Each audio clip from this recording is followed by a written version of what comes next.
Bueno, vamos con la segunda clase o el segundo módulo, jornada.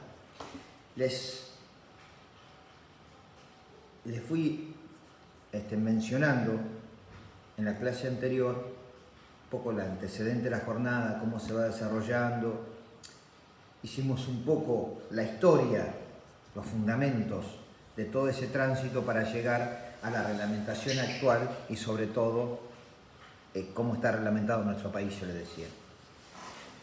En primer lugar, les señalé la Constitución Nacional.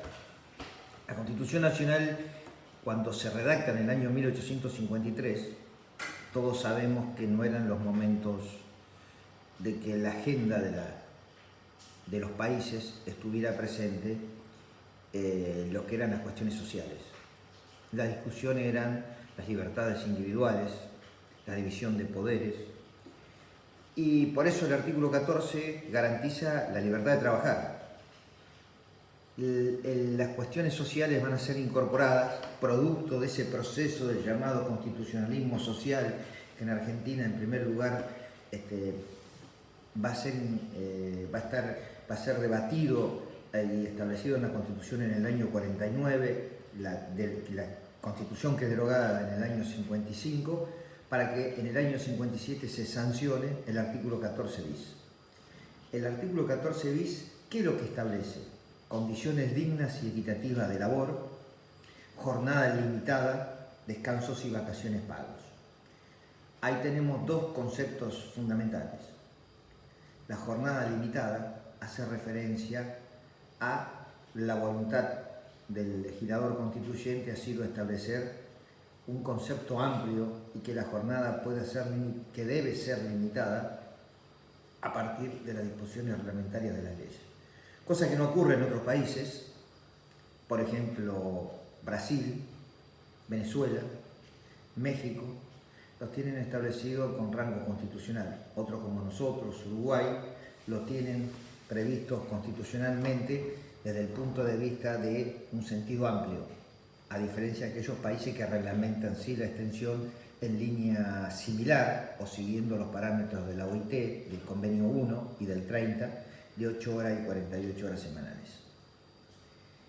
Posteriormente, en el año 94, cuando se da la modificación nuevamente de la Constitución Nacional y la incorporación de los derechos humanos llamados de la tercera generación, es decir, de los tratados internacionales de derechos humanos, de ellos tenemos que decir que en el artículo 75, inciso 22, se van a incorporar o van a hacer referencia, más precisamente en materia de extensión de la jornada y los descansos, el Pacto Internacional de los Derechos Económicos y Culturales, artículo 7, la Declaración Universal de los Derechos Humanos, artículo 24, y el artículo 15 de la Declaración Americana de los Derechos y Deberes del Hombre.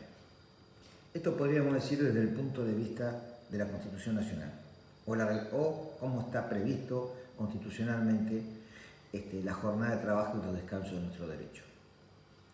Vimos cuando hice referencia a la parte introductoria, a la teoría general, que la Constitución, en nuestro derecho, a partir de la reforma del 94, prevé a los convenios internacionales y tratados no insertos en la Constitución Nacional o no previstos en el 75, inciso 22, con un rango supralegal e infraconstitucional. En ellos tenemos los convenios de la OIT y ahí tenemos que hacer referencia al convenio 1, que yo le decía, ratificado por Argentina sobre la extensión de la jornada en materia industrial y de transporte, en el 30, que se refiere al comercio y a las actividades de servicios.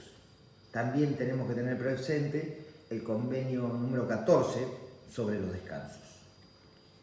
En materia legislativa, en primer lugar tenemos que hacer referencia a la ley 11.544. La ley 11.544 fue sancionada, para que ustedes tengan presente, en el año 1929, y es la que va a establecer el régimen vigente hoy de la jornada, y al cual también refiere y complementa la ley 20.744, la ley de contrato de trabajo, artículo 196 y subsiguiente. La ley 11.544 va a estar reglamentada por el decreto 16.115, que es del año 33, también vigente, y también pueden remitirse al decreto 16.117, que es también del año 33, que también reglamenta en materia de descanso. Ese, podríamos decir, es el contexto normativo con que se complementa con las previsiones establecidas en los estatutos profesionales y también las que prevén los convenios colectivos de trabajo en nuestro derecho. Ahora bien,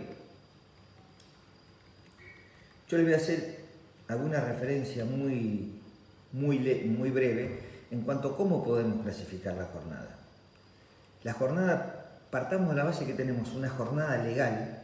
La jornada legal es la que está prevista en la ley 11.544, que vamos a ver el artículo 1, que se complementa con la ley 27.44, que el artículo 196 nos remite a ese artículo 1 de la 11.544, es decir, que establece una extensión máxima de la jornada en nuestro derecho, que es 8 horas diarias o 48 horas semanales. En segundo lugar tenemos la jornada convencional, es decir, la que está prevista en los convenios colectivos de trabajo, que van a reglamentar de alguna manera o van a adaptar ese régimen de jornada a los que prevé el artículo señalado de la ley 11.544, o bien va a ser una jornada más reducida, nunca pueden ser una jornada más amplia, es decir, quitar derecho a los trabajadores, y la jornada contractual, que debe ser al menos igual o menor a la jornada convencional y por ende igual o menor a la jornada legal. Rápidamente, ¿cuál es el concepto de jornada? ¿Cómo se computa la prestación de la jornada? A partir de lo que fue el Acuerdo de Londres en el año 1929, se determina el llamado principio nominal times, que significa que la jornada nominal, es decir, desde el momento, todo el tiempo que el trabajador pone su fuerza de trabajo a disposición del empleador, concepto de alguna manera que se opone a la jornada efectiva, que es medir la jornada por el tiempo efectivamente trabajado. También la podemos dividir en jornada ordinaria, es decir, la que prevé la ley o el convenio, y la jornada extraordinaria o suplementaria, que hay un concepto que la ley hace referencia a un término de lo suplementario, y el convenio de la OIT hacía referencia a lo extraordinario, pero llegamos a la conclusión de que si hablamos de todo el lapso de tiempo que va más allá de lo que es la jornada ordinaria, es decir, lo que es el tiempo que pasa, que se extiende más allá de los límites previstos, y que vamos a ver que tiene consecuencias fundamentalmente, en principio, consecuencia económica, y si fuere mayor a los límites del orden público tendría otro tipo de consecuencia.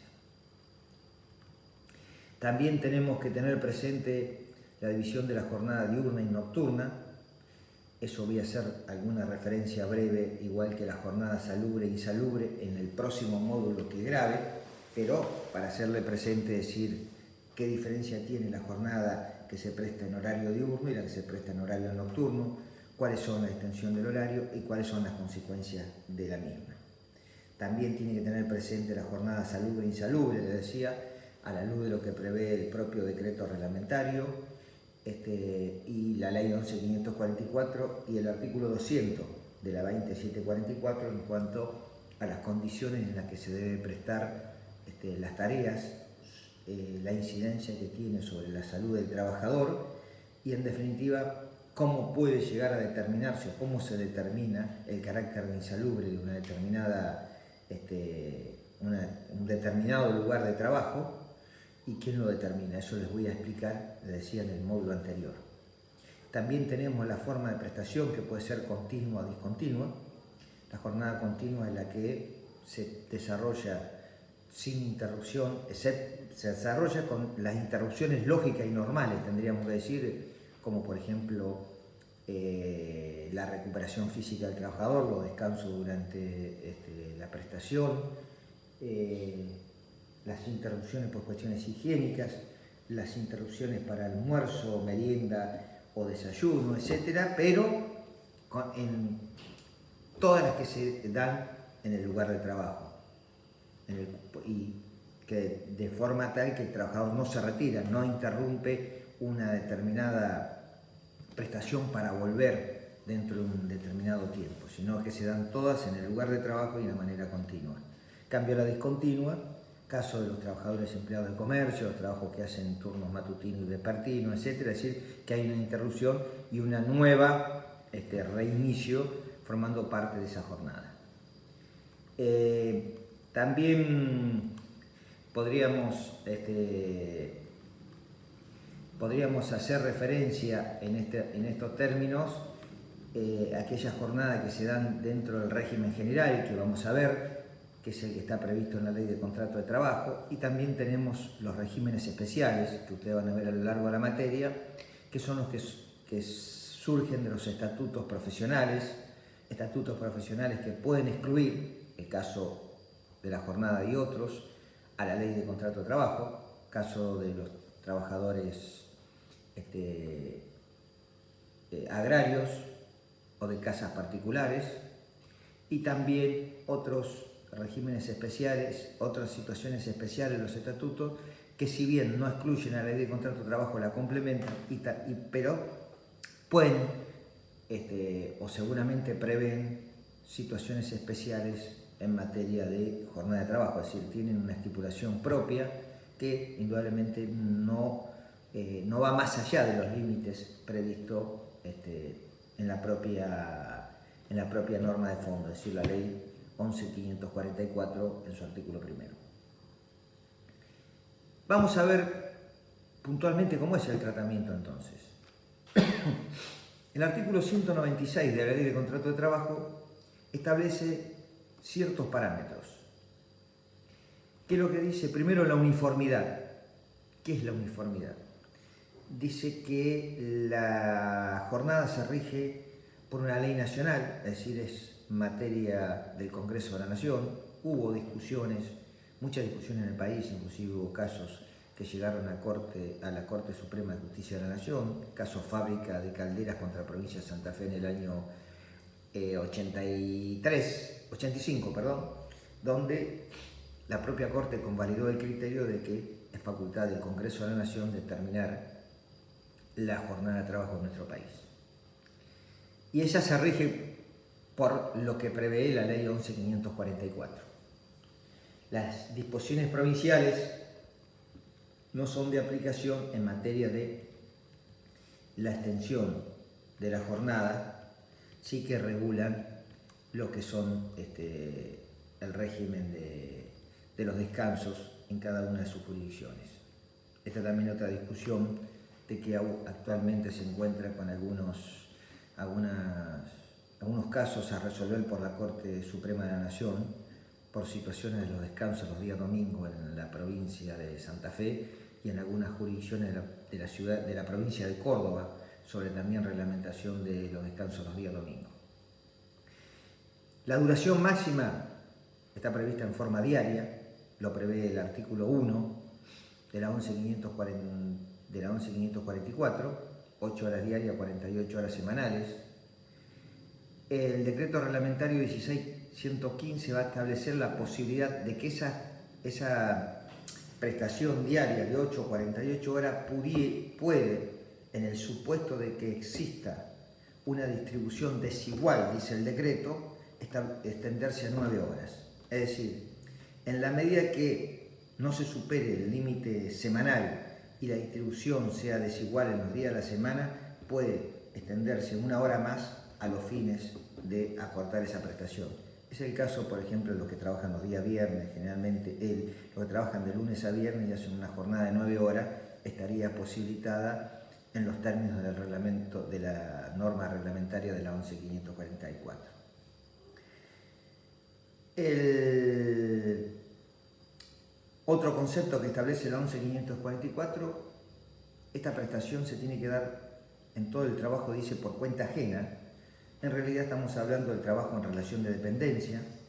En explotaciones públicas y privadas, acá es una extensión mayor a la ley de contrato de trabajo, por eso la ley 11.544 es más amplia, inclusive en el último artículo se decía o dice que se la consideraba incorporada al viejo Código Civil.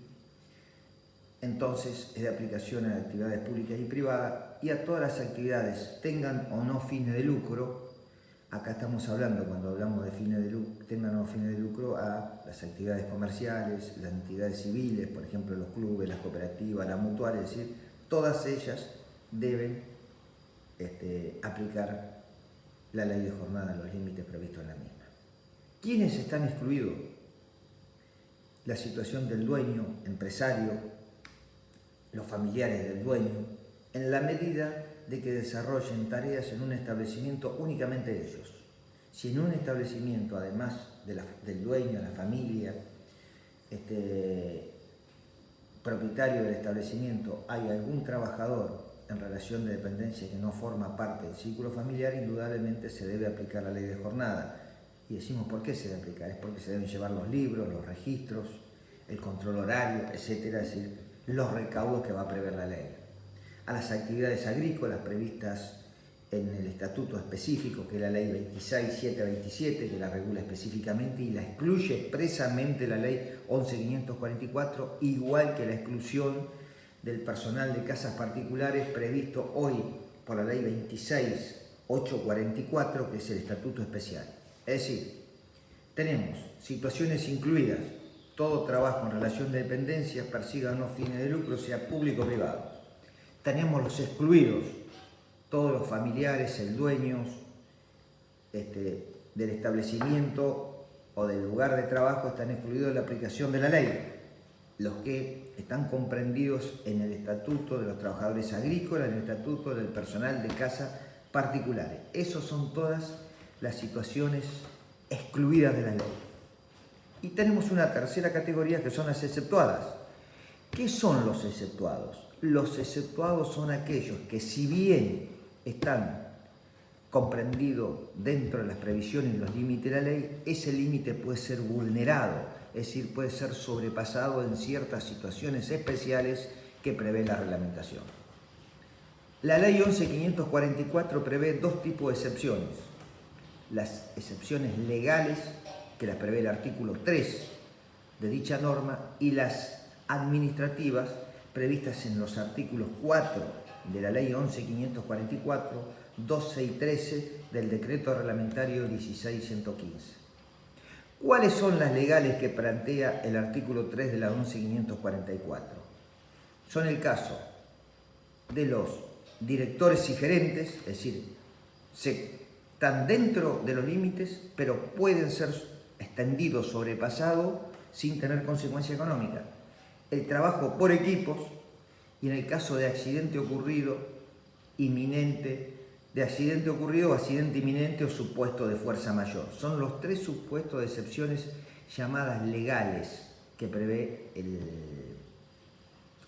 la ley. El caso de directores y gerentes son los personal jerárquico de más amplia responsabilidad dentro del establecimiento, y el cual, si se tiene que dar un tiempo mayor, indudablemente no puede negarse, no puede alegarlo, porque son dentro de sus propias competencias, facultades o responsabilidades. El segundo caso, el trabajo por equipo, es un conjunto de obreros dedicados a un mismo trabajo, decía la definición del derecho francés. Está previsto en el artículo 2 del decreto 16.115 y el artículo 3, inciso B, obviamente lo que vengo diciendo de la 11.544. La ley de contrato de trabajo, la 27.44, también lo comprende a partir de una modificación que le incorpora, de una incorporación realizada por la ley, por la reforma de la 21.297, el artículo 202, que amplía, deja abierta la posibilidad ya por cuestiones hasta meramente de conveniencia económica de ampliar esta extensión, cosa que es algo que indudablemente afecta al trabajador. Imagínense, estos son los sistemas de trabajo llamados de los 7 días, con turnos rotativos. Esto se utiliza generalmente 3 turnos de 8 horas, de modo tal que van rotando esos turnos y se trabajan los 7 días, se trabajan todos los días de la semana y se descansa a la finalización del ciclo. Esto, la ley de contrato de trabajo prevé tres recaudos. Dice continuidad de la explotación, necesidad, conveniencia económica y por razones técnicas. Serían las tres causas que fundamentan la aplicación del trabajo por equipo. El trabajo por equipo se basa entonces en un ciclo que tiene que ser no mayor. Hay un error en la redacción original del decreto 16.115 que dice al menos, cuando en realidad es 3 semanas o menos, es decir, que no puede superar las 144 horas en el ciclo, que son las 3 semanas, si tomamos a 8 horas diarias, y por el cual, si bien se puede superar una jornada de las 8 horas diarias, no se puede, y también se puede superar las 48 semanales hasta llegar a las 56, inclusive en una semana, si trabaja todos los días 8 horas, son 7 días en la semana, por 8 son 56, es decir, nos superamos lo que son las 8 horas diarias, 48 que prevé el artículo 1 de la 11.544. Pero, ¿qué establece entonces el ciclo? Que en el término de 3 semanas, de 18 días laborables, no se puede trabajar en el conjunto más de 144 horas. En la semana no se puede trabajar más de 56 horas y un día se puede trabajar más de 8 horas.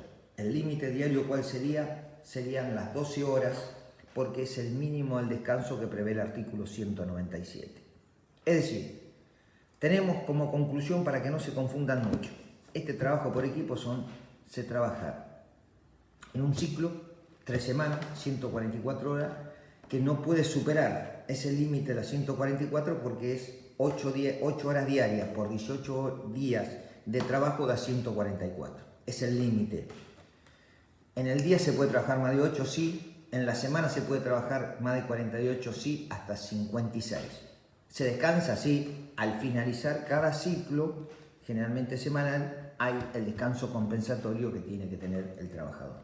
Esto es el trabajo en las grandes fábricas, fundamentalmente en las que tienen los llamados los grandes hornos, la siderurgia, la laminación de acero, las cristalerías, es decir, que no pueden detener su producción. Y también después se le agregó, por la conveniencia económica, el caso de las estaciones de servicio y el caso de otros establecimientos que han incorporado esta modalidad. Le decía entonces que teníamos las legales. ¿Por qué se llaman excepciones legales? Porque están previstas en la ley y no necesitan de ninguna autorización administrativa como tal. Pero también están entonces, las legales, ¿cuáles eran? Director y gerente, el caso de trabajo por equipo y en el caso de accidente inminente o fuerza mayor, es decir, que el trabajador no se puede negar ante esas circunstancias, es decir, trabaja un tiempo más ese día por esa circunstancia especial. Esas son las legales, previstas, operan de pleno derecho. También están las otras, que son las administrativas, les dije, previstas en el artículo 4 de la ley 11.544, que estas sí son aquellas que requieren de la autorización o de las previsiones de la autoridad administrativa. En este caso, ¿cuáles serían? Trabajos preparatorios y complementarios, tareas intermitentes, también aquellas necesarias para ciertas situaciones especiales. Por ejemplo, también el caso de trabajo en horas extraordinarias, es decir, aquellos que después vamos a ver que se llaman trabajo en horas extraordinarias, que tienen un motivo específico y también transitorio, excepcional en la empresa. Entonces, por eso tiene una determinada reglamentación. ¿Se pueden reducir las jornadas? Sí, la reducción de las jornadas son por disposiciones nacionales. La jornada se puede reducir, lo dice la ley de contrato de trabajo, por disposiciones nacionales, por convenios colectivos y por contratos individuales, no por disposiciones de naturaleza provincial. Entonces, a grandes rasgos, podemos decir, ¿cuál es el régimen de jornada en nuestro país? Artículo 1 de la ley 11.544, que siguen los parámetros del convenio 1 de la OIT y después del 30, 8 horas diarias, o 48 horas semanales, dice nuestro derecho. La OIT y la mayoría de los países del mundo dice 8 horas diarias y 48 horas semanales. De modo tal que nuestro derecho sería más relevante el límite semanal que el diario, a diferencia de los otros países del mundo. Recuerden que también, por aplicación del artículo 2, se puede dar el supuesto de que ese máximo de jornada diaria de 8 puede pasar a 9 horas, en el caso de la distribución desigual. Tengan presente también que la jornada la podemos distribuir en jornada legal, jornada convencional y jornada contractual. También les hablé de los 3 supuestos, de las situaciones incluidas. Recuerden que están incluidos todos los trabajadores en relación de dependencia, es decir, por cuenta ajena, públicos o privados, persigan o no fines de lucro el empleador. Esas son las situaciones incluidas.